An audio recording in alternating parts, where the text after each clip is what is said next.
Desde hoy, con este seminario que vamos a tener en unos minutos, habrá en este lugar 3 seminarios, 3 talleres, 6 paneles sobre asuntos que son decisivos para la industria periodística.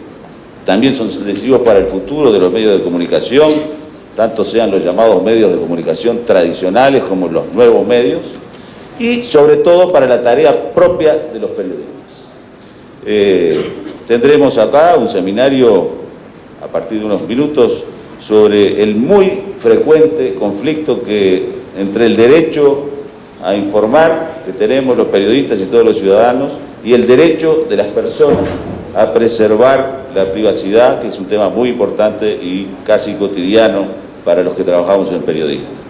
Pero va a haber también seminarios, talleres y paneles sobre infografía multimedia, sobre cuál será el modelo sustentable para el futuro del periodismo, sobre las nuevas tecnologías, sobre propiedad intelectual, sobre el crimen organizado que ataca con violencia el trabajo de los periodistas, sobre los ataques a la Comisión Interamericana de Derechos Humanos y a la Relatora Especial para la Libertad de Expresión de la OEA, en fin, sobre el perfil de los periodistas en el nuevo escenario multimedia que estamos viviendo.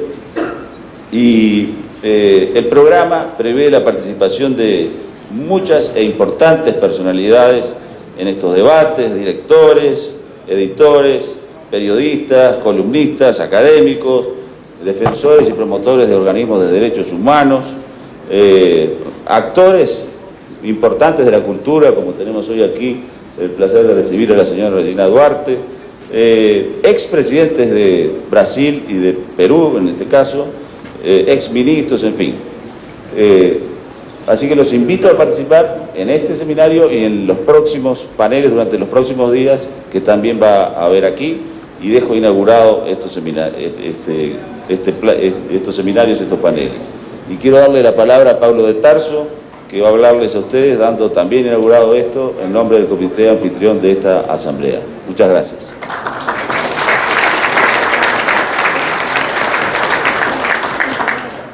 Prometo ser muito breve. No meu tempo de moço diziam que os discursos, como as saias, deveriam ser bastante curtos. De forma que lembrou-se a Regina disso.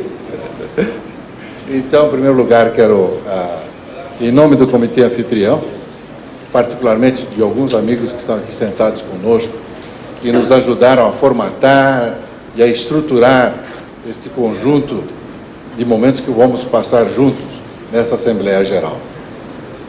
A Assembleia Geral da CIP, né, segue um curso de 3 linhas fundamentais, sendo que de todas, a mais importante é um levantamento das informações relacionadas ao estado da liberdade de imprensa nos países membros da entidade, Sociedade Interamericana de Imprensa. São acima de 30 e poucos os associados, com uma tiragem diária da ordem de 44 milhões de exemplares. E esta é, sem dúvida nenhuma, a linha mais importante, e começam no domingo as apresentações dos relatórios país por país. Uma segunda linha são as linhas dos atos societários da entidade, as reuniões das comissões técnicas, do comitê executivo, né, dos conselhos e etc., e eleições de diretoria. E a terceira linha são os conjuntos de seminários, palestras, que servem para trazer e somar as experiências dos associados, dos técnicos, de professores, de intelectuais, né, das altas ciências do pensamento mundial, voltado para as angústias do setor, na procura de descobrir o seu caminho, também nos anseios da sociedade e aspectos técnicos também. E este painel hoje, que eu conto com participações tão ilustres como Regina, Ellen, Thaís, não sei pronunciar seu nome direito, Bartoli, que, sob o comando da Patrícia, vão discutir com vocês essa relação, às vezes complicada para nós da imprensa, que é liberdade de imprensa e o direito à privacidade. Deixo-os assim em boas mãos. Repetindo, sejam muito bem-vindos em nome do Conselho, em nome do Comitê Anfitrião, cujos patrocinadores e integrantes estão aqui. Sejam bem-vindos.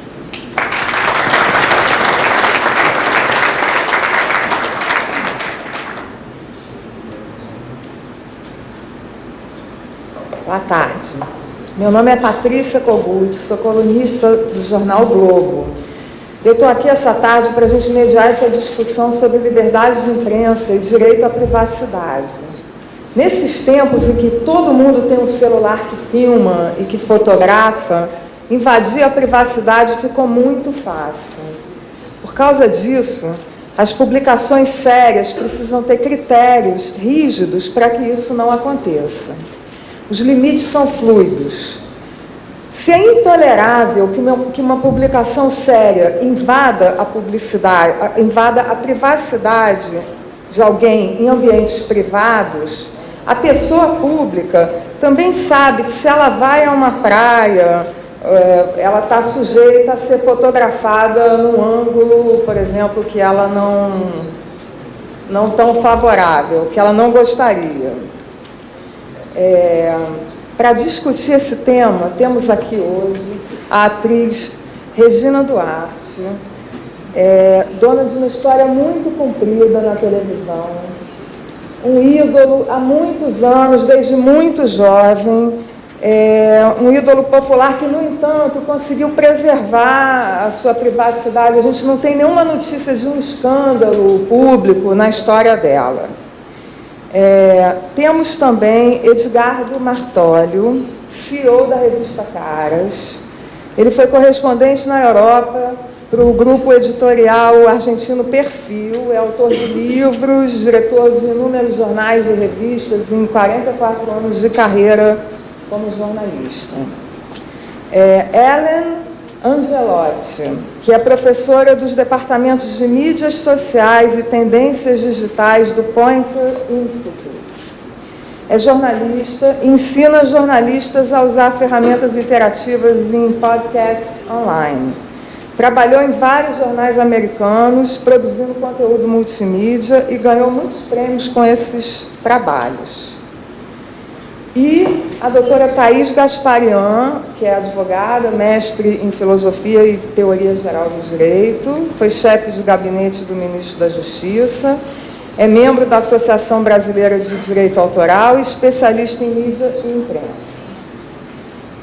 Cada pessoa terá 15 minutos para falar, depois a gente vai ouvir perguntas do auditório, que as recepcionistas vão recolher. A pessoa deve escrever o nome da pessoa a quem a pergunta está endereçada, o seu nome, o nome da sua empresa, o seu e-mail para o caso de não dar tempo e a pergunta poder ser respondida depois por e-mail.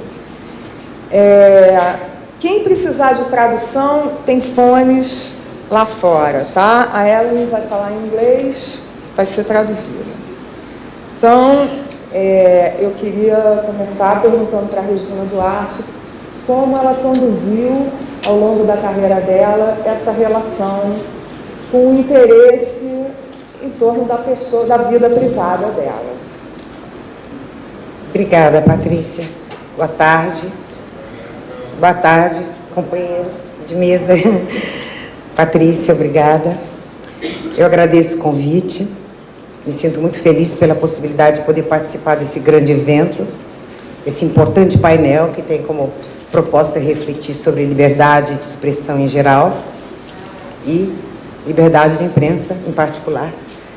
E a primeira coisa que eu quero colocar nesse nosso encontro, além de dizer que eu me sinto muito honrada pelo convite de estar aqui, para estar aqui nesse debate importante, é que a minha posição sempre foi, sempre será de apoio total e incondicional à mais plena liberdade de imprensa.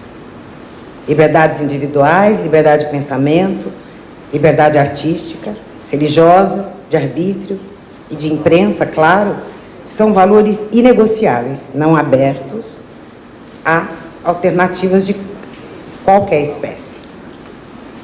Não existe um ser quase livre. Existe ser ou não ser livre. Se aceitarmos uma única forma de restrição à liberdade, estaremos abrindo uma brecha que vai dar num atalho tortuoso e escuro, por onde a censura sabe muito bem caminhar, porque a censura sabe usar cada mínima brecha para acabar se instalando. Nas ditaduras, os tiranos não conseguem sobreviver sem a censura, sem amordaçar a imprensa livre. As primeiras vítimas são os meios de comunicação independentes, disse Roberto Tivita, editor de Veja. E o presidente do Supremo Tribunal Federal, o ministro Carlos Aires Brito, afirmou recentemente: não é exagerado afirmar que democracia e liberdade de imprensa são irmãs siamesas. Uma não pode sobreviver se a outra for fraca. A liberdade de imprensa, na forma como a desfrutamos, pode ter muitas imperfeições, causar muitos problemas, como alguns defendem, muitas vezes. Mas liberdade é mais ou menos como democracia. O pior sistema de governo que existe é a democracia, excetuando-se todos os demais, como dizia Winston Churchill, liberdade não se negocia. A imprensa, de um modo geral, tem me tratado muito bem, obrigada. Obrigada. Com respeito mútuo, nossa relação tem sido de simpatia e elegância. Mas é claro que aconteceram, ao longo de tantos anos de carreira e de muita exposição, algumas poucas exceções que eu não vou mencionar aqui por serem raras e de pouca monta. Mas aconteceram.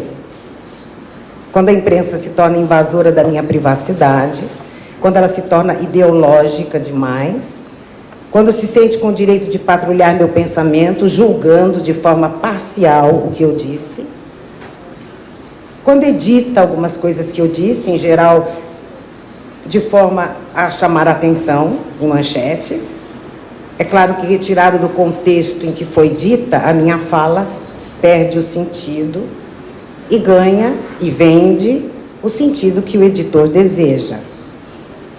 Claro que isso machuca.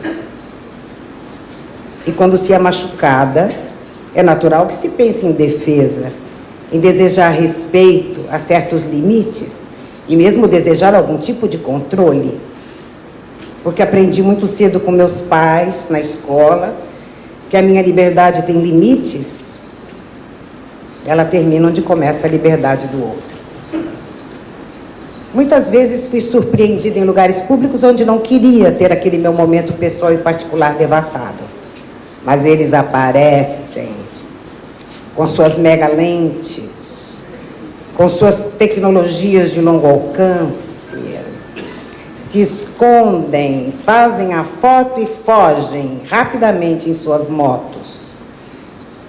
Estamos vivendo uma situação de evidente falta de ética ou é impressão minha? E quais são os argumentos que esses sequestradores sorrateiros das imagens da vida alheia usam? Vou elencar 2. Afirmam que são profissionais de fotografia e que este é seu ganha-pão. Que eu sou pessoa pública, que estou em lugar público e que o público gosta de ver pessoas famosas surpreendidas em situações extra-trabalho. Sua sobrevivência se dá às custas da minha privacidade. Seu ganha-pão se ampara em minha vida privada, na exposição de momentos em que estou com meus filhos, meus netos, meus amigos, pessoas que não têm nada a ver com a atividade pela qual me tornei famosa. E mesmo assim o profissional é remunerado por estas imagens que entrega a um editor. E este editor, sem o meu consentimento, as publica. É aceitável que se ganhe dinheiro expondo a intimidade e a privacidade das pessoas? Argumento 2. Afirmam que existe um público que quer consumir esse tipo de assunto, de imagens. São aquelas pessoas que se comprazem em comprar momentos da vida de uma celebridade, seja através de foto ou vídeo. Um público que tem necessidade de preencher sua vida olhando a intimidade alheia pelo buraco da fechadura, escutando atrás das portas, fazendo fofoca, praticando o voyeurismo, se deleitando com briga de galo, gladiadores, luta de homens contra leões. Primitivos. Pessoas vítimas da curiosidade patológica pela tragédia, pelas vivências doentias dos outros. É esse tipo de gente, é esse público que alimenta essa imprensa. E aqui eu acho importante separar essa imprensa, que no meu tempo era chamada marrom, da imprensa instituição. Indispensável numa sociedade para informar, investigar, denunciar, esclarecer, debater temas que possam contribuir para a autocrítica da sociedade, para o aperfeiçoamento e melhoria da qualidade de vida. Do ponto de vista da celebridade, eu vou citar uma frase do Woody Allen, que eu adoro. A fama chega a ser repugnante, mas eu não posso dizer que não gosto. Em síntese, aí está o dilema em que se debate o artista que precisa da visibilidade para comunicar sua arte. Pode-se até aceitar que certas exposições sejam encaradas como publicidade para o trabalho que o artista ou a celebridade esteja desenvolvendo naquele determinado momento. Minha carreira foi construída com muito trabalho.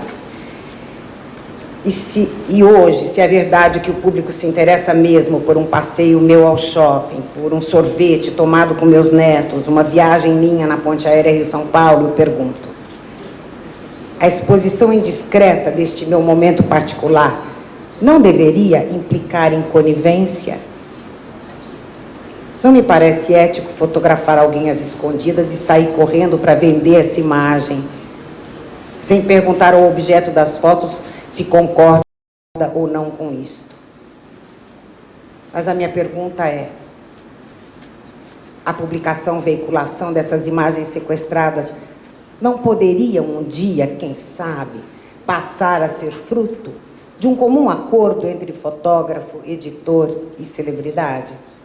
Seria romantismo sonhar com esta evolução, esta civilidade?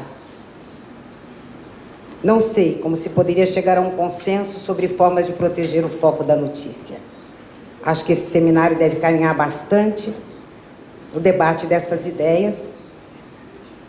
E eu pergunto, será possível chegarmos um dia a um acordo, a um denominador comum sobre as cada vez mais frequentes e agressivas invasões de uma certa imprensa? E o que a Constituição prevê para me proteger em meu direito de privacidade? O que a lei me garante sobre o direito da imagem?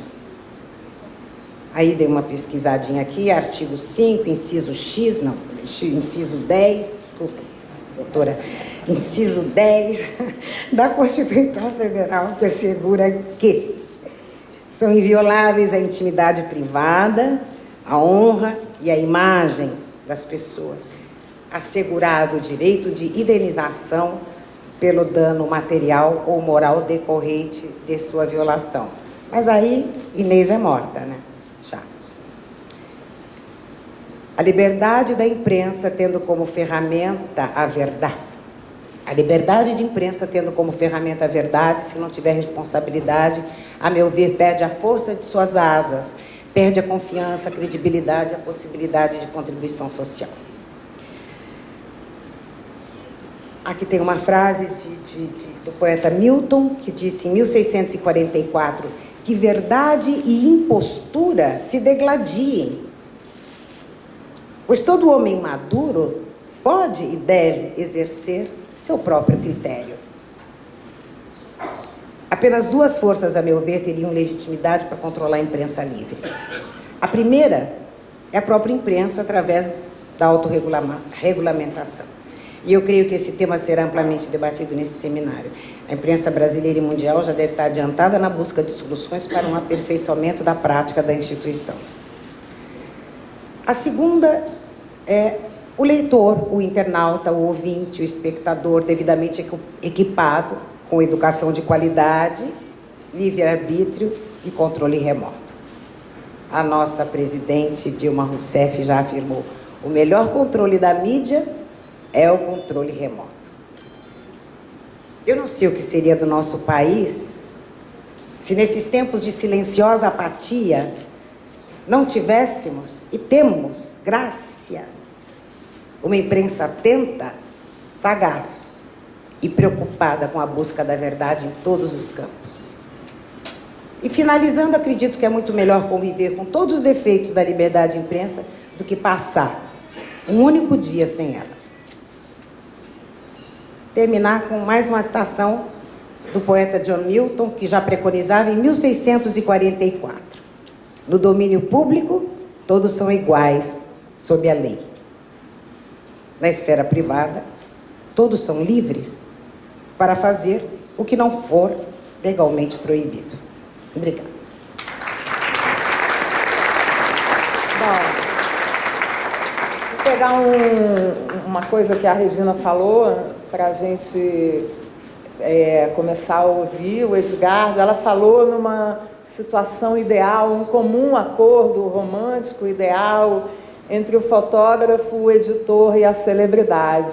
E a Caras é uma revista que faz muitas reportagens consentidas sobre a vida privada dessas celebridades, tendo, inclusive, um ambiente, né, a ilha, castelo e tal. Então, queria saber como é que vocês encaram esse tema. Boa tarde, gente. Boa tarde.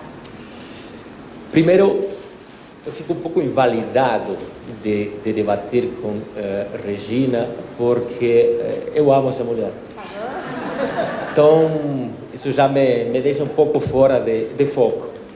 Mas Regina Duarte é um verdadeiro exemplo de profissional que transmite, além de qualidade, respeito, e que você não precisa explicar a nenhum fotógrafo, etc., até onde pode chegar com ela. Todo mundo sabe até onde pode chegar com ela. Sua própria história, sua própria presença demarca um limite que haveria que ser ignorante demais para não conhecê-lo.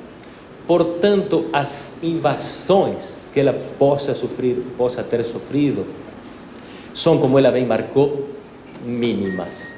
Primeiro porque ela não está associada ao escândalo.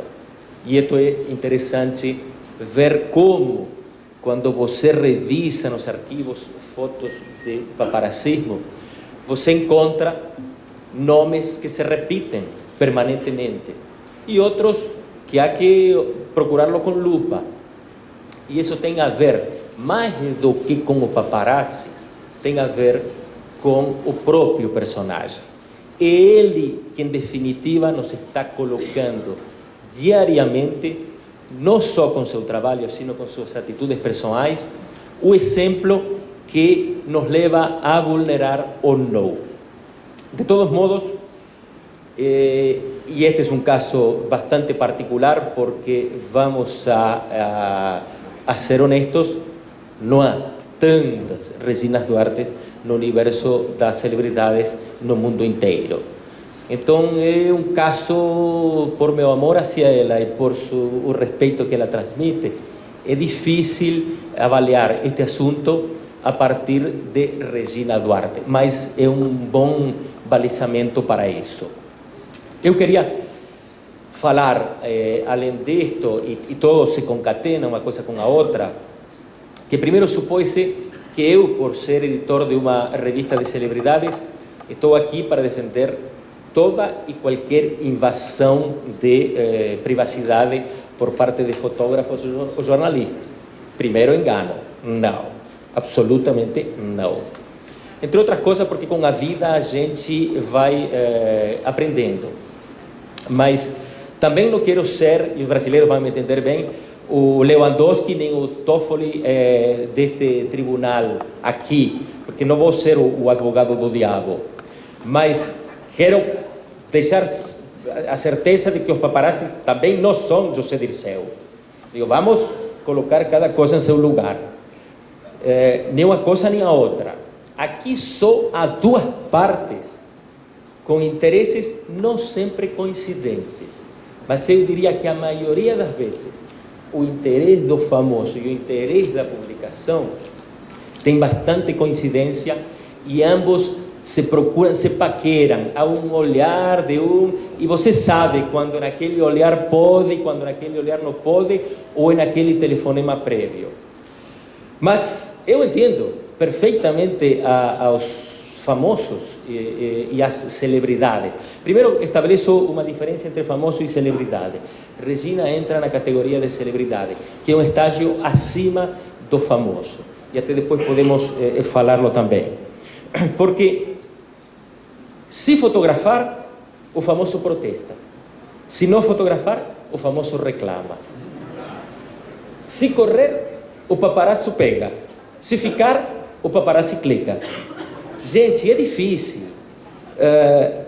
E eu sinto que mais uma vez estamos tentando pisar a linha do horizonte, encontrar o limite, que é aquele horizonte que vai se correndo permanentemente enquanto nós nos movimentamos.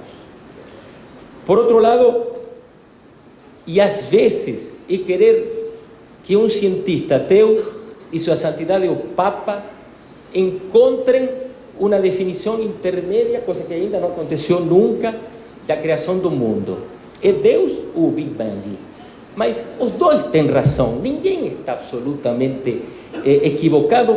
Por quê? Porque o assunto tem um pedaço de abstração, é abstrato em alguns pontos que nenhum dos dois sente solidez absoluta como para estabelecer uma regra que o outro convalide sem desconfiar. Por outro lado, quando usamos a palavra privacidade, brincamos, sinto que brincamos com fogo e que qualquer movimento minimamente errado já nos queima. Como medir isso? Com uma vara absolutamente reta, se isto tem sinuosidades, é um meandro de coisas, de diferenças sociais, comportamentais, culturais, religiosas. Digo, é difícil tentar estabelecer uma regra para um lado ou para o outro, se em cada país, em cada cultura, em cada legislação, em cada constituição, encontramos que o que uma aprova, a outra não. E países como o de Ellen, que é cada estado. Eu trabalhei alguma época na revista Playboy da Argentina, era editor da revista Playboy da Argentina, e me lembro que o Jaresh Shah, que era o hindu que comandava as Playboys no mundo inteiro, todas as licenças, me falava que a mais complexa era dos Estados Unidos, porque nos Estados Unidos eles não faziam uma Playboy, faziam mínimo 8 Playboys, e não simplesmente por os conteúdos das fotografias e dos textos, que em um estado certas coisas eram permitidas e em outros não, sino até pelos anúncios. Tinha estados que na época permitiam anúncio de bebida e permitiam anúncio de cigarro, e outros que não. Então, os anunciantes não podiam estar em certos estados e sim em outros. Então era uma loucura, mas isto serve para mostrar como podemos, com a mesma arcila, fazer uma pedra para tirar na cabeça de alguém ou fazer uma escultura que fica no Louvre. E essa mesma arcila, em definitiva. Então, isto tem a ver com uma série de fatores muito grandes, onde entra também o paparazzi e o famoso. Eu já vivi experiências, vou contar uma oposta absolutamente a Regina, que me passaria pela cabeça de Regina Duarte fazer uma coisa assim. No ano 94, e vou mencionar a pessoa porque é estrangeira e a gente se permite um pouco mais de licença com estrangeiros. Contratamos Ornella Muti, atriz italiana, estupenda, para vir à Ilha de Caras, passar um verão lá na Ilha de Caras.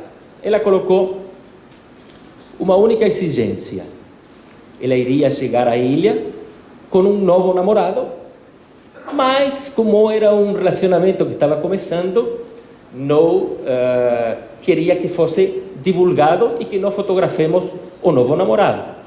Perfeito. Para nós, o novo namorado não tinha nenhum significado nem para o leitor brasileiro, era apenas o ícone desse cinema italiano que tanto amamos, tê-lo aqui, Ornella Muti.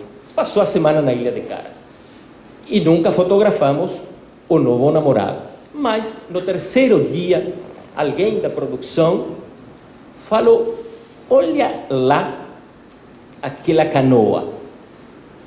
Estou olhando. Naquela canoa faz 3 dias que ela está lá. Eu acho que tem algum fotógrafo, algum paparazzi, que obviamente não é da gente, que está lá. Tá bom. No 4º dia, de novo, estava... Aí pegamos um barco nosso e fomos por trás da canoa. Na canoa, que encontramos? Um paparazzi italiano, que ela tinha trazido, porque ela então fotografava e vendia as fotos com seu namorado na Itália, que os italianos amam isso. Eu me senti um idiota. Imagina, respeitando, falando para o fotógrafo: não fotografe, não, deixa ela tranquila. Juro por Deus, não. Rimos.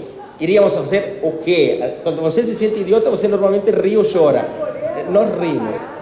Não, o paparazzo ficou, os últimos 2 dias ficou na ilha, o paparazzo. Claro, se o jogo estava descoberto. Lógico, exatamente. Esta é uma história real. Então, quero dizer, na sociedade italiana, ser paparazziado é outra história. Regina, você faria isso? Poderia passar por tua cabeça, por mais que paguem $50.000 por suas fotos do novo namorado? Um dia eu chego lá, quem sabe? Não, porque a economia do Brasil está bem hoje, os artistas não precisam. Mas a realidade é essa, que há tantas coisas que se misturam, que muitas vezes te confundem. Claro que com o passo do tempo, você vai tirando conclusões, vai adivinhando um pouco a psicologia do fotógrafo, etc., do artista, etc., e os fotógrafos também. Por outro lado, por exemplo, nós tivemos, isto aqui no Brasil, e por isso não vou mencionar as pessoas, a mãe de uma celebridade nos ligava o tempo todo e passava: minha filha vai estar com fulano, com bengala, com... Então, isso é sim, muito comum. Claro, pero digo, a mãe. A mãe queria que a filha fosse famosa, mais do que já começava a ser, porque já nessa época já era conhecida, senão a gente não fotografaria ela, e nos dava as dicas. Eu sempre desconfiava, porque quando você tropeça com tantas ornelas multi nesta vida, você começa a desconfiar de muita coisa. Desconfiava que a filha sabia. Hoje sei que a filha não sabia, na época, que era uma questão da mãe. Não é só a mãe que passa informação para que um fotógrafo se instale em algum lugar porque ela quer ver a filha fotografada na revista toda essa semana.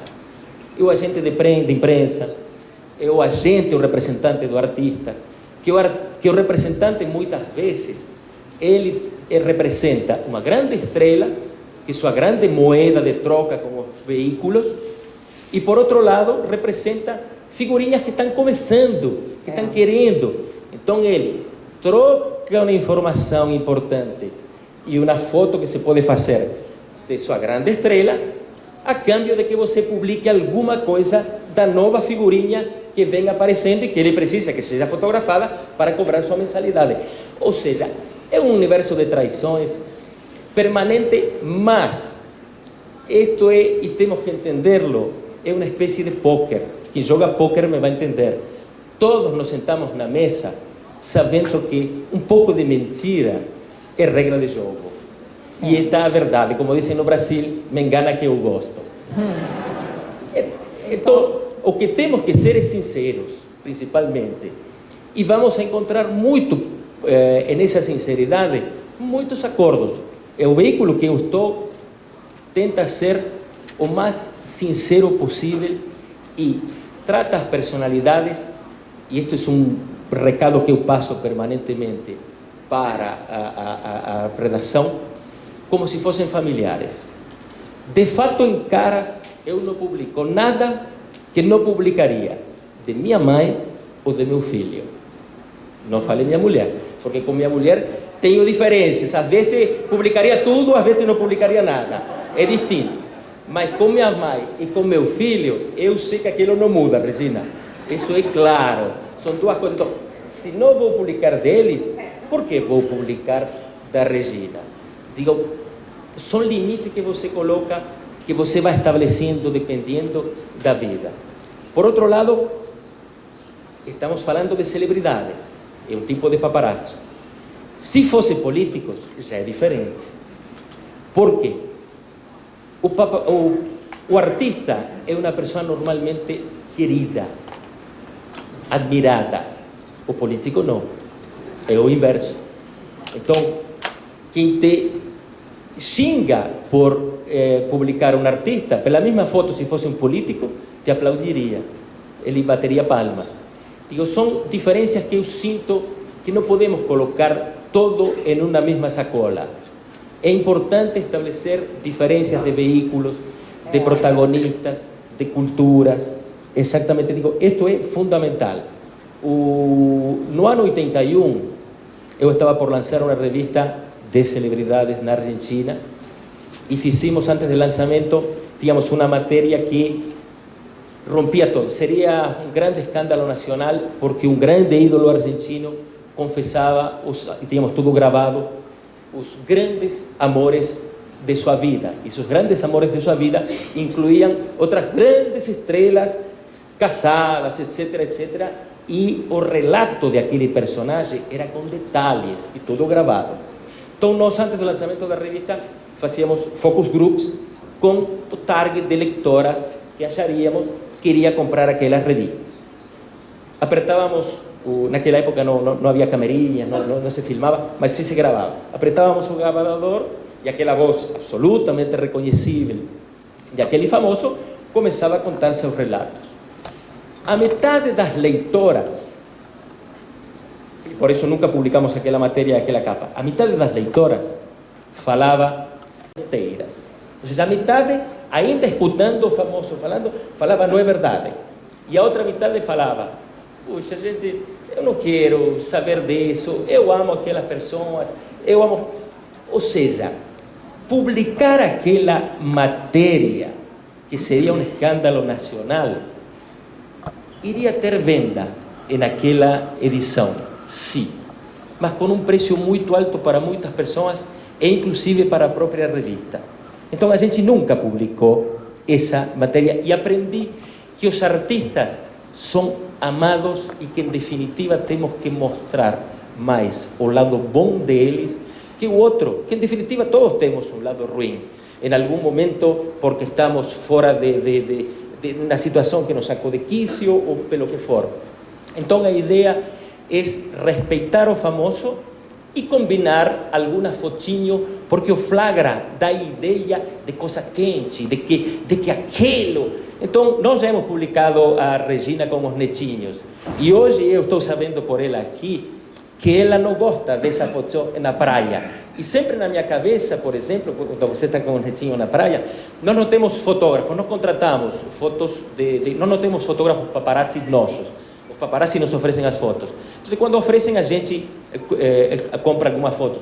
Mas compramos fotos em nossa análise de inocência. Que bacana é mostrar que Regina, quando não trabalha, está com os netinhos na praia. São fotos consentidas, são flagrantes, supostamente consentidas. Que no caso dela, ela não gosta, e estou sabendo agora, de que seja fotografada sem consultar. E a verdade, nunca nós levantamos o telefone para falar, Regina, posso te publicar na praia com tus netos?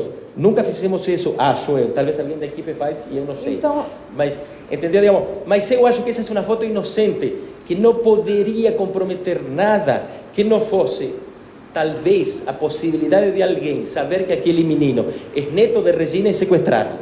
Okay. Fora essa situação, não vejo uma complicação para a invasão à privacidade dela, porque na praia há 30 mil pessoas ou 5 mil que estão vendo ela com os netinhos. É verdade. Ok, então eu gostaria de ouvir a Ellen sobre... A gente estava conversando antes do evento de Rádio Translation.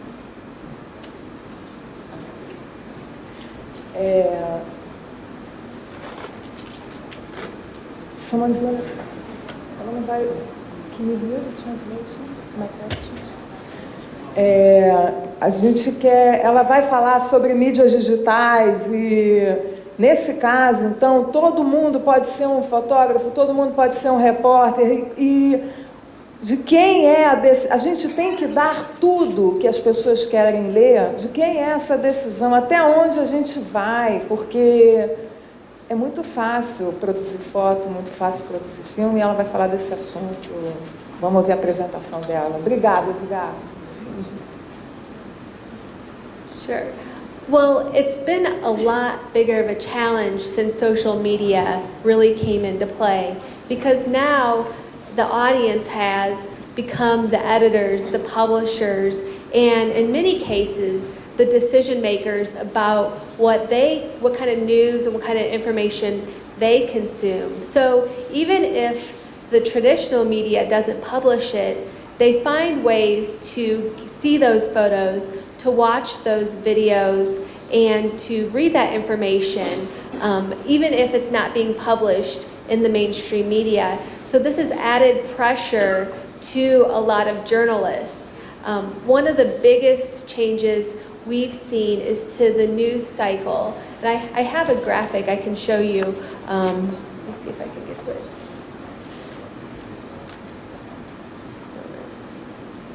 Okay, in a second I'll show you a graphic.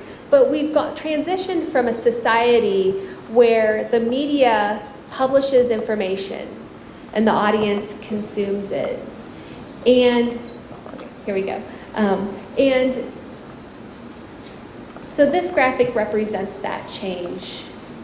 The red line represents the traditional news cycle, where the media would write articles, produce broadcasts, or radio programs, or write editorials or columns. And then it would stay in that circle. So news would just passively be consumed by the audience. Now, what we've seen is an addition of that second circle.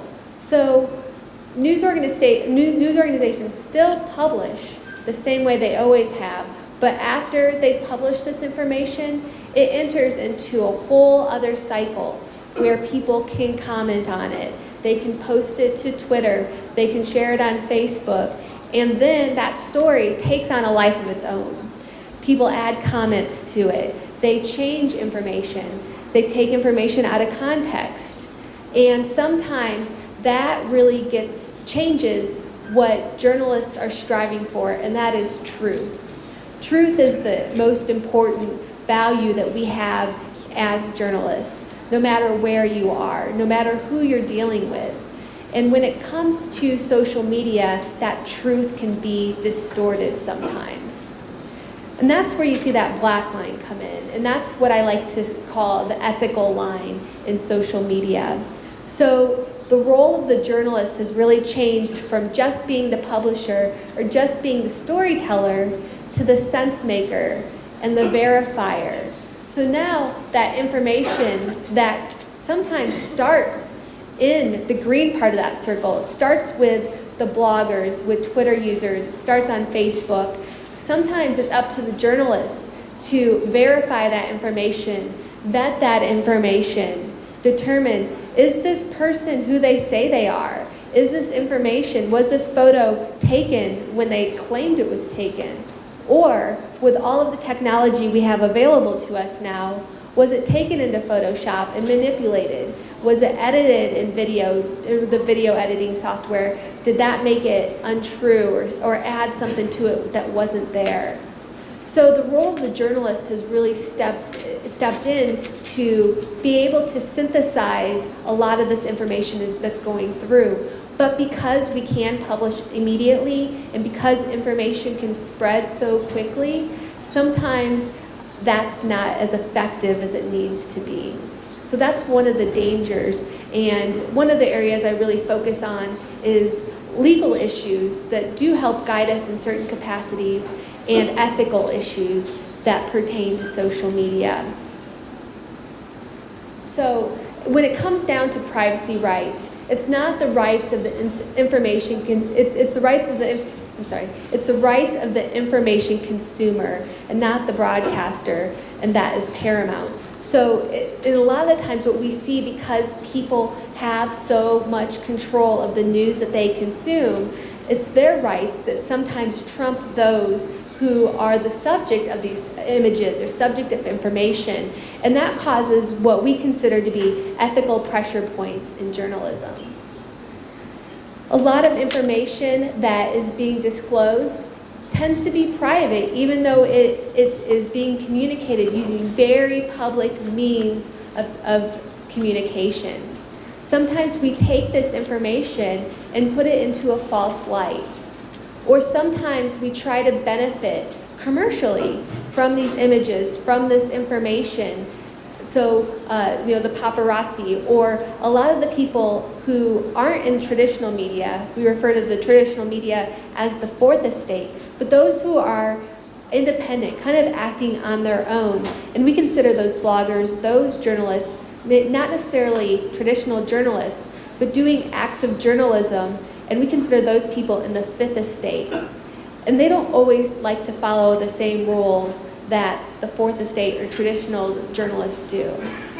And then another one of the major issues that comes about because of social media and technology is intrusion. We have so much technology that can help us plant microphones or have very high-powered lenses that help us hear and see and communicate things we've never been able to before. So I want to just kind of highlight a couple of these issues that we really see come into play. In the public disclosure of private facts, this is one of the big issues, is we're not sure where the line is. How do we know when it goes from publicity, somebody hiring their own photographer to take photos of them? That's publicity. They're benefiting from this. And how do we know when that ceases to be the giving of information that the public is entitled to? And then how do we help it avoid becoming a sensationalized story that involves us prying into the lives of others for our own sake and not necessarily for the sake of the public interest?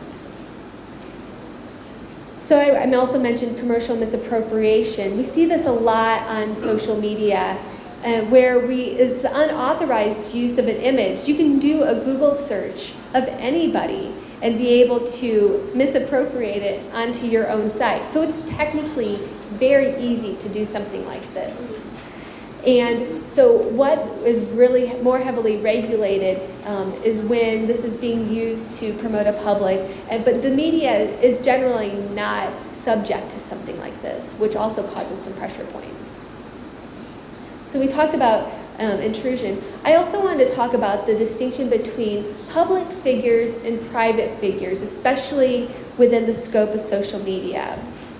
And here I have two Brazilian soccer players. One of them has the third most Twitter followers out of any celebrity on Twitter.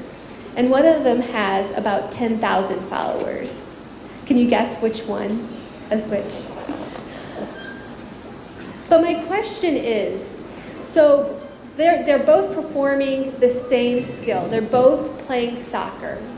And they both have access to the same publishing platforms. However, one's audience is, millions of people, tens of millions of people, and one is 10,000.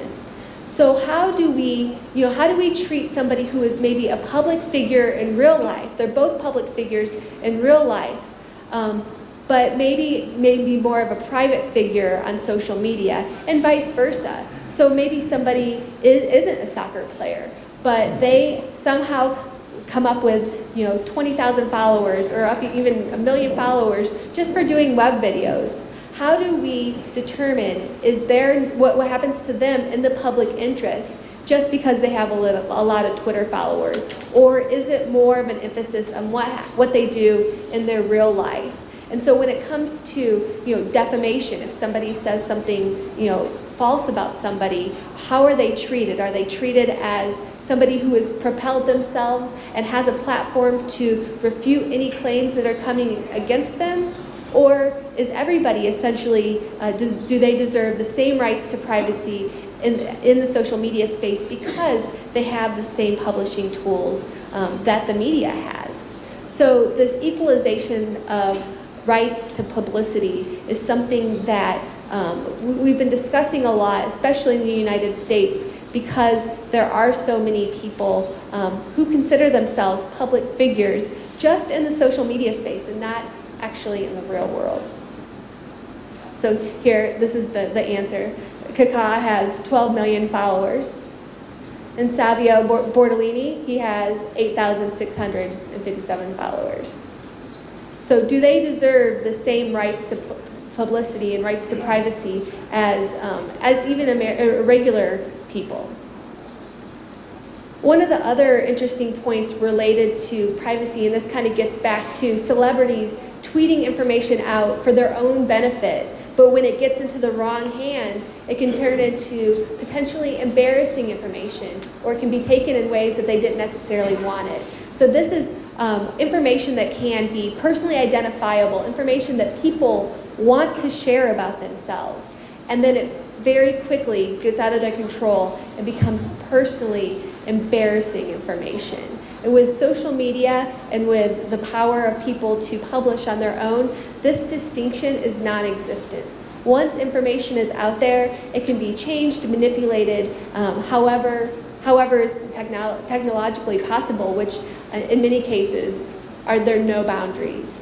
So when it comes to journalists, where do we step in and help to right the ship to say when somebody does take information that is identifiable of an important person and turn it into something embarrassing?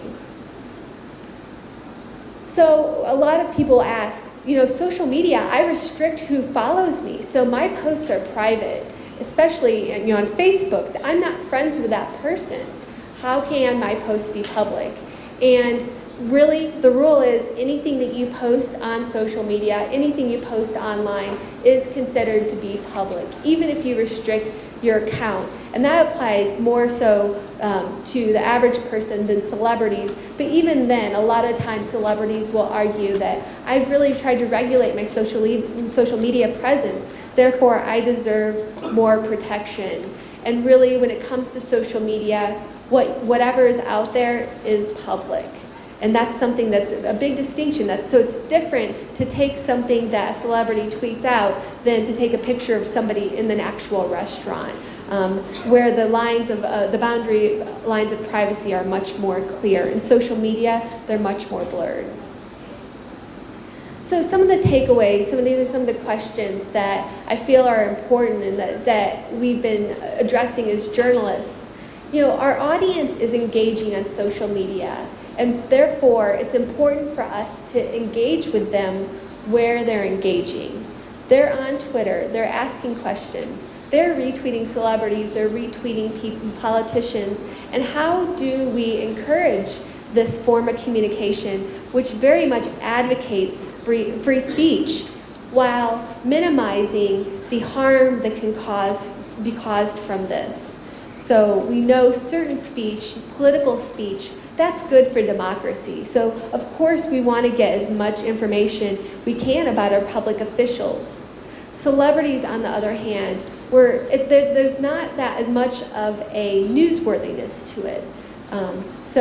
The third question, how do we determine this distinction between public interest? What's going to help us make good decisions that support a strong democracy, essentially? And what is something that's newsworthy just because a lot of people are going to click on it on our website, and that's going to benefit our ad subscribers? So that's one of the big challenges, that commercial value pressed up against that public interest and what we really should be publishing because of its newsworthiness. And then that kind of leads into that middle question there, is how much should we let our audiences affect and influence the editorial decisions that we make? So how much should even if our audience is saying, we want more, how can we tell them, yes, then you can go look on Twitter for that, and we're going to give you news that we think is important to you. And how do we do that in a way that keeps news organizations relevant so they don't just dismiss us and go and get that information elsewhere and not get their news at all? So how do we balance this in a way that can meet our audience's needs and at the same time do it in a way that we can tell the most important stories that affect our community? Thank you. Muito interessantes as colocações dela, e agora a gente vai ouvir a doutora Thaís falar A Ellen falou sobre a facilidade, como está todo mundo tão instrumentalizado para usar a imagem sem autorização e tal. Quais são os instrumentos da lei para quem quer se defender de coisas indevidas? Doutora Thaís. Prazer, queria cumprimentar e agradecer aqui o comitê anfitrião pela organização do evento e também pelo convite, a minha participação aqui. Eu sou grande admiradora da CIP, e então agradeço aqui. E creio que a minha apresentação aqui, devo ter sido convidada porque eu sou advogada, imagino que eu tenha sido convidada aqui. Eu sou advogada que lido com a imprensa, vocês sabem, advogado, né? Ninguém é perfeito, eu sou advogada, então tenho que falar aqui de alguma forma. Vou tentar aqui trazer uma contribuição um pouco mais técnica para todas as coisas que a gente acabou conversando e acabou ouvindo até agora aqui. Então, eu achei bem curioso, bem interessante esse primeiro o tema do nosso debate, que é a liberdade de imprensa e privacidade, porque ela traz questões que equilibram princípios que são extremamente importantes, tanto na Constituição Federal, quanto na Convenção Europeia de Direitos Humanos, na Convenção Interamericana de Direitos Humanos. Todos eles colocam esses dois princípios que são muito importantes, que é o princípio da liberdade de imprensa. Todos defendem esse princípio, e também todos defendem o princípio da privacidade, da direito à intimidade, à privacidade de cada um. Então, é um debate que, na verdade, já traz uma questão aqui para ser discutida. Em primeiro lugar, que eu acho que é o mais importante que a gente fale aqui, em todas essas convenções interamericana, europeia, Constituição Federal brasileira, não se tem nenhuma regra que mande que alguma publicação possa ser proibida de antemão. Não pode ter uma censura. Toda a resolução dos conflitos, todas as questões que advêm do choque desses dois princípios, elas têm que ser resolvidas mediante responsabilidades ulteriores. Então, na medida que você responsabiliza quem fez uma matéria que extravasou algum desses princípios. É assim que deve ser resolvida, solucionadas as questões que contrapõem os princípios. Essa acho que é a questão mais importante que a gente tem que ter na cabeça sempre quando fala de liberdade de imprensa e de privacidade. Inclusive aqui, recentemente, falaram aqui há pouco, a Regina Duarte falou do ministro Carlos Aires Brito, que de fato o Supremo Tribunal Federal já também se manifestou nesse sentido aqui no Brasil. Nós temos algumas decisões esparsas, é claro, e de primeira instância, muitas vezes, que mandam você não publicar determinada matéria, o que proíbem a publicação de determinada matéria, mas isso não é constitucional em termos de direito brasileiro, e também não me parece, de acordo com a Convenção Interamericana, a Convenção Europeia, que seja aceitável também em outras instâncias internacionais de decisão desses conflitos. Então, só para falar que a Convenção Americana de Direitos Humanos trata desses dois princípios, nesses dispositivos aí. A Convenção Europeia também trata desses princípios, e a Constituição Federal Brasileira, eu trouxe apenas para lembrar, quer dizer, enfim, que diz que a criação, a manifestação do pensamento, a imprensa não pode sofrer nenhuma restrição, observado sempre que está na Constituição Federal. E ali que também, eu acho que a Regina também mencionou esse dispositivo constitucional, de que são invioláveis a intimidade, a vida privada, assegurado a indenização pelo dano moral decorrente da sua violação. Ou seja, sempre a responsabilidade tem que ser averiguada posteriormente à publicação. Não se pode, de maneira alguma, proibir, então, uma publicação de antemão. Apesar de várias tentativas que nós temos aqui, alguns sucessos em algumas ocasiões, mas que serão provavelmente provisórios. É claro que quando a gente fala do equilíbrio desses princípios, a gente tem que levar em conta, sobretudo, que com relação à imprensa, nós temos que procurar um jornalismo responsável, um jornalismo ético. Como disse a Ellen, é muito importante que o jornalismo seja ético. Então, não se pode, quer dizer, a responsabilidade vai ser posterior, mas por quê? A responsabilidade vai ser posterior, porque é importante que não se proíba nada, que isso daí seria uma consequência muito pior se fosse proibida qualquer coisa. Então, a responsabilidade é posterior e os jornais e o jornalismo precisa ser ético, responsável, e é assim que a gente vai conseguir, fazendo eventos como este, para ele esclarecer as questões, é assim que a gente vai conseguir equilibrar, provavelmente, as coisas no futuro. Muito embora, eu acho que a Regina falou que a Inês é morta, né? Saiu uma publicação de uma matéria e daí a Inês é morta. Acabou, como é que faz? Não, é assim mesmo. É melhor que, eventualmente, se houver algum abuso, que seja responsabilizado posteriormente do que alguma proibição que vise que nem aquilo seja publicado.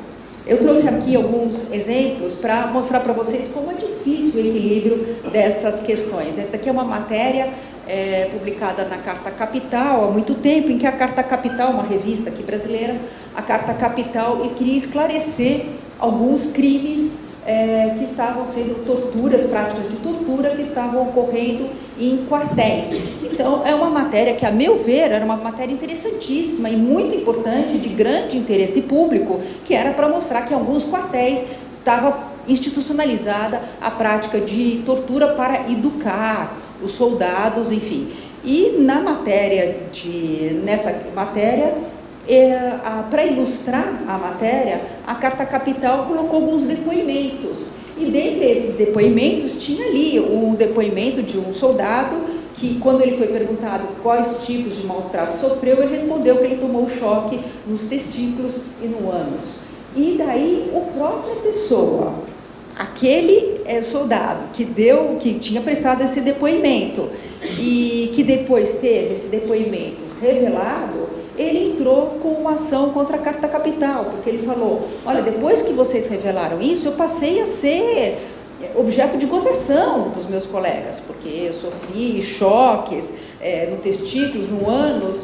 E daí era uma questão que realmente me assombrou, porque a matéria da Carta Capital era para revelar os descalabros que estavam sendo cometidos, e, no entanto, aquela pessoa que era justamente vítima daquele descalabro entrou com uma ação contra a Carta Capital para reclamar, não queria que tivessem revelado isso. É verdade que a Carta Capital poderia ter tirado o nome dele, ter colocado o nome fictício. Eu coloquei um pretinho aí, que é para não revelar justamente o nome, mas a Carta Capital poderia ter feito, mas eu acho que nem deve ter ocorrido a revista que teria uma reclamação desse tipo. E, em primeira instância, eu advoguei nesse caso, em primeira instância, a Carta Capital foi condenada, e quando nós fomos para o tribunal, explicando todo o interesse público que tinha nisso, então o tribunal resolveu reformar essa decisão e absolver, né? Simplesmente, nós estamos falando da Carta Capital do eventual pagamento de indenização nesse caso. Mas é só para mostrar a dificuldade e esse grau de subjetividade que tem na análise dessas questões. Também trouxe outro caso, que não é brasileiro, foi uma publicação do Daily Mirror, em fevereiro de 2001, com fotos da Naomi Campbell, saindo de reuniões dos Narcóticos Anônimos. E houve uma grande discussão, eles recorreram ali para a Corte Europeia de Direitos Humanos, e a Corte Europeia disse o seguinte, que a informação pública e impossível de debate era o fato de que a Naomi Campbell era usuária de drogas. Isso era uma informação pública, era uma informação que seria possível de debate, porque muitos atores, artistas são, enfim, usuários de drogas. Isso é uma questão importante, relevante, de interesse para ser discutida. Mas o que o Daily Mirror não poderia ter revelado eram fotografias da Naomi Campbell dentro das reuniões do Narcótico Anônimo e da Narcóticos Anônimos, e como que a Naomi Campbell lidava pessoalmente com essas questões. Então, aí houve uma equiparação ali. Então, por uma parte da revelação dela ser usuária, poderia ter sido efetivamente divulgado, mas não o tratamento a que ela estava submetida. E daí teve ali a decisão também, que fala que esses dois aspectos que eu acho importante, que foi isso que eu falei, que a notícia do usuário, ela pode ser divulgada, mas não a invasão a uma parte mais privada da vida dela.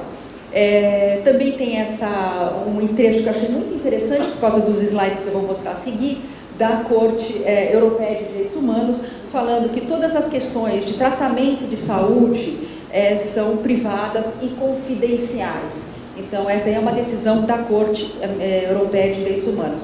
E justamente para contrapor a isso, porque aqui é uma decisão que foi ao contrário dessa, da própria Corte Europeia de Direitos Humanos, um livro que o médico do Mitterrand, Mitterrand, presidente da França, foi presidente da França durante 14 anos, foi o primeiro presidente socialista, do Partido Socialista da França. Agora a gente tem François Hollande, mas o Mitterrand foi o primeiro presidente muito importante, 14 anos no poder, e o médico dele, e o Mitterrand já estava com câncer há muitos anos, tinha um câncer desenvolvendo há muitos anos, e assim que o Mitterrand morreu, ele morreu 6 meses depois de ter largado o poder, de ter saído do poder, de acabar o mandato dele, o médico dele, assim que ele morreu, em 7 dias, o médico lançou um livro, e dizendo que o Mitterrand pediu a ele, médico, que soltasse boletins falsos durante anos para esconder a doença do Mitterrand, que acometia o Mitterrand, que era um câncer, etc.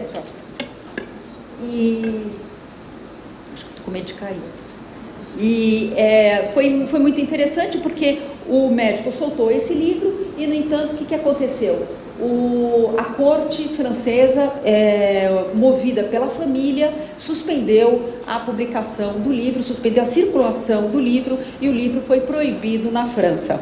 Depois de ter... já sei que caiu. Eu vi um barulho, eu não sabia o que era, desculpa, gente. Mas foi o controle.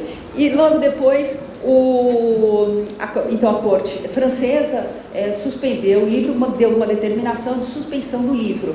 E as edições Plon, que era a editora do livro, foi até a Corte Europeia de Direitos Humanos para reclamar. Falou, isso aí foi uma censura, vocês terem suspendido o livro. E, de fato, a Corte Europeia, ao analisar toda a questão, entendeu que a França deveria condenar a França, o Estado francês, por ter proibido o livro do médico do François Mitterrand.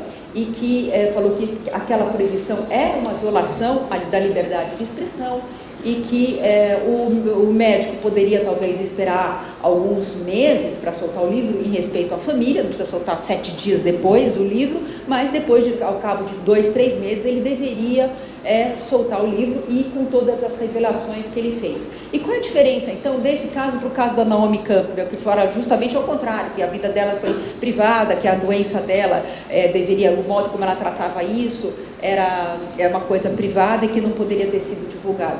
Eu entendo que, no caso, a Naomi Campbell, por mais que ela seja uma pessoa pública, uma socialite, ou uma atriz, e, enfim, modelo, ela não tem, os fatos que dizem respeito à vida privada dela, não tem uma relevância histórica, né? No caso do Mitterrand, presidente da França, é importante para a história que seja divulgado o que aconteceu com ele, há quantos anos que ele... Então, há uma relevância, um interesse público muito mais detectável do que no caso da Naomi Campbell, né? Eu trouxe um outro exemplo aqui, eu ainda tenho alguns minutos, né? Eu trouxe um outro exemplo aqui, que com questão de desembargadores da Folha de São Paulo. A Folha de São Paulo publicou uma matéria falando que alguns desembargadores sustentavam sinais de riqueza.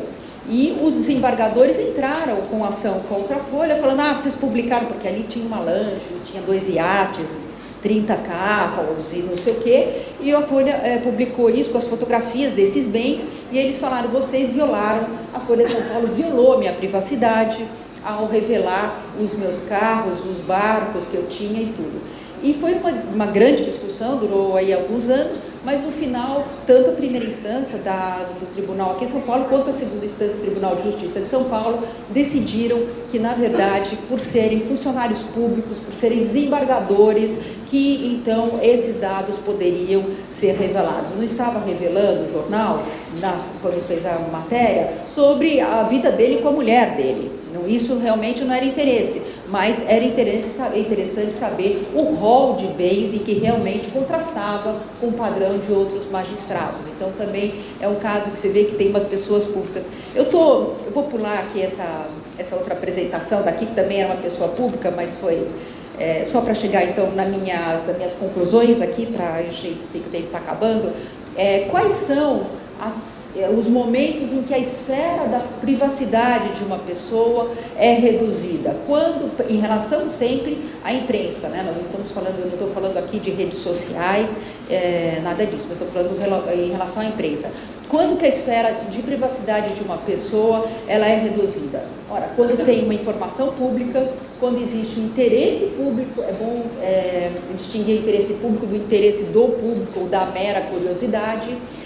Quando tem uma relevância histórica, muitas vezes, ou então para a situação política, social do momento, quando se trata de um funcionário público, se está falando, então, de algumas questões que envolvem esse funcionário público, pessoas ligadas ao governo, ao próprio Estado, pessoa pública, conhecida, celebridade, que vendem a sua exposição, a sua privacidade, né? Como falou o Matólia, ele falou, quer dizer, as pessoas vendem a sua privacidade e depois vão reclamar que a sua privacidade foi invadida. É um pouco esquizofrênica a questão. Então, é exatamente isso, quer dizer, tem que ver o que você vende da sua privacidade. Então, as pessoas públicas, conhecidas, celebridades, socialites, elas têm uma esfera de privacidade tanto quanto reduzida, e também a questão de saber se a pessoa está num lugar público ou não está, porque a pessoa, se ela não quer ser fotografada, não quer que vejam o que ela está fazendo, que faça isso no ambiente reservado da sua casa. Agora, se você está lá tendo uma relação sexual na praia, no mar, numa praia pública, e não querer que ninguém veja isso, você é uma pessoa importante que está toda hora na mídia, então é difícil que isso daí não seja abordado e não possa ser divulgado pela imprensa. E a última questão que eu vejo aqui como advogada, então, que eu enfrento diariamente, é que nessas questões, na análise dos casos que envolvem esses dois princípios, a liberdade de imprensa e a privacidade, os tribunais, tanto os tribunais brasileiros, quanto também os tribunais das cortes europeias, pela análise que eu faço das decisões, elas revelam uma falta de clareza, uma falta de consistência. Não existe, na verdade, uma linha que conduza a compreensão do que pensam os tribunais em relação a isso, e sempre há uma demonstração de uma forte dose de subjetividade na análise dessas questões. Eu estou à disposição, eu vou parar agora porque acabou o nosso tempo, mas eu estou à disposição para esclarecer. Obrigada.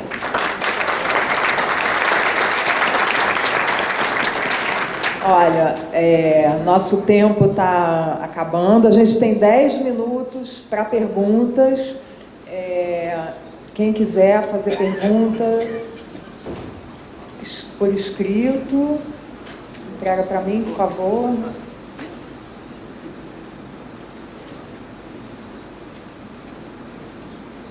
Não tem? Tem. Está recordando.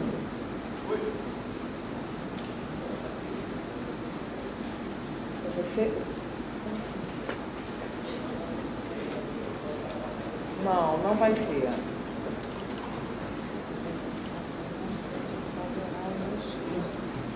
aqui não é uma pergunta. Isso é um recado para... Tem alguma pergunta?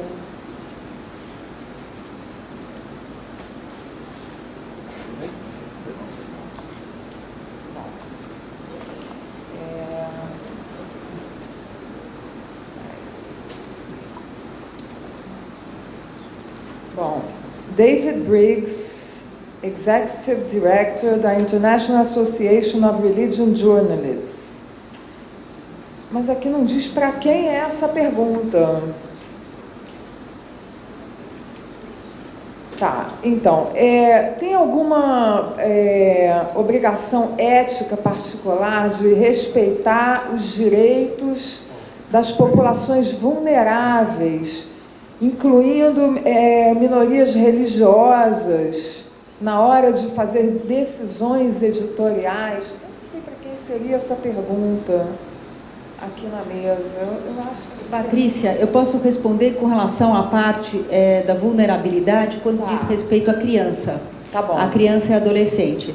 Então, de fato, com relação à criança e adolescente, pelo menos no Brasil e tudo que eu conheço das convenções interamericana e europeia, elas realmente protegem a criança e o adolescente de qualquer manifestação, invasão de privacidade. Inclusive o adolescente e a criança, eles não podem proferir declarações, dar declarações ou ter a sua imagem divulgada se não tiverem autorização dos pais. No Brasil, criança até 12 anos e adolescente até os 16 anos, 18 anos. Então, durante dessa parte, a criança e o adolescente não podem ter imagem e nem declarações divulgadas, senão com autorização dos pais. Essa é uma forma de proteção.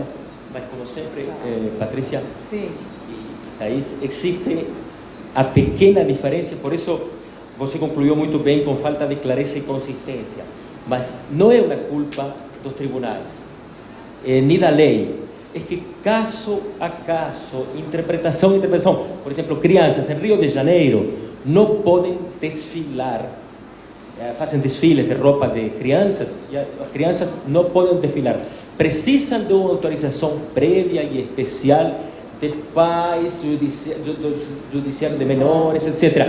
E você não pode reproduzi-los, fotografá-los. Em São Paulo pode, em Porto Alegre pode.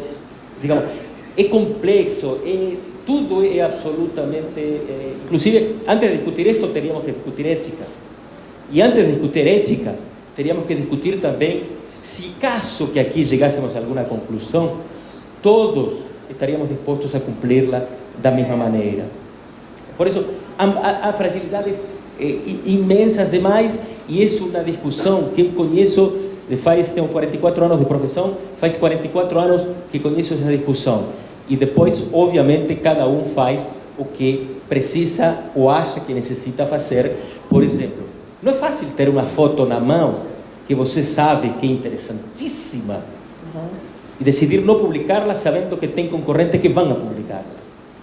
Igual aí você que precisa? Você precisa estar à frente de uma revista, de um periódico sólido, que pode se dar o luxo de deixar passar aquilo. Mas se você está na corda bamba como diretor, ou você está, que se aquela semana vende menos, você fecha a publicação, muda, você publica.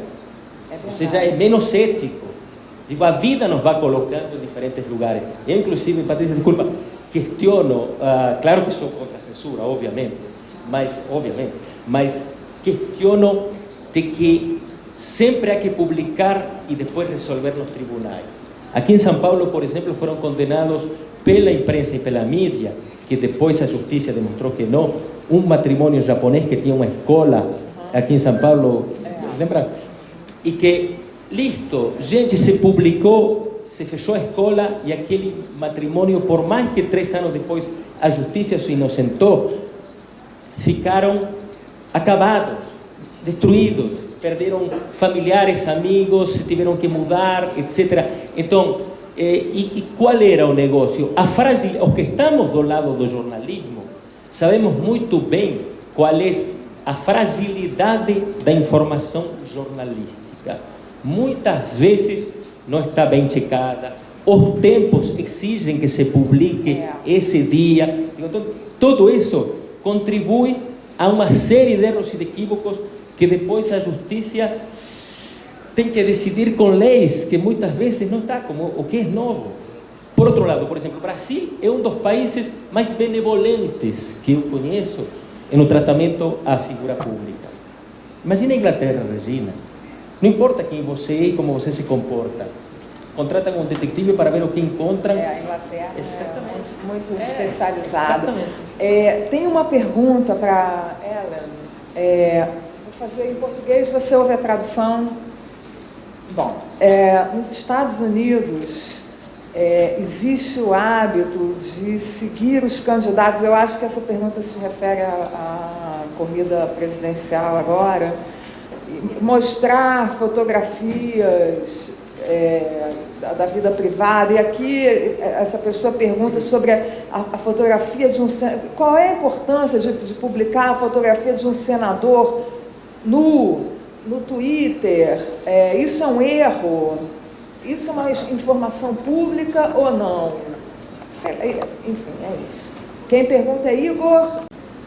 Well, I think that because it is a politician, it is more in the public interest than if that were dealing with a celebrity. And it kind of goes back to anytime you send an image or tweet out an image, or even if you think you're sending it privately, there is that potential harm that could come from that turning public. So part of it is the responsibility of the politician not to be sending messages over their cell phone that could potentially enter this public space, because there's more of that possibility than it was before, and because they are putting themselves in the limelight, because they are interjecting themselves into a very public discussion that relates to democracy. That speech is much more related to the public interest than if it were about a celebrity or somebody who wasn't going to be making important decisions about democracy.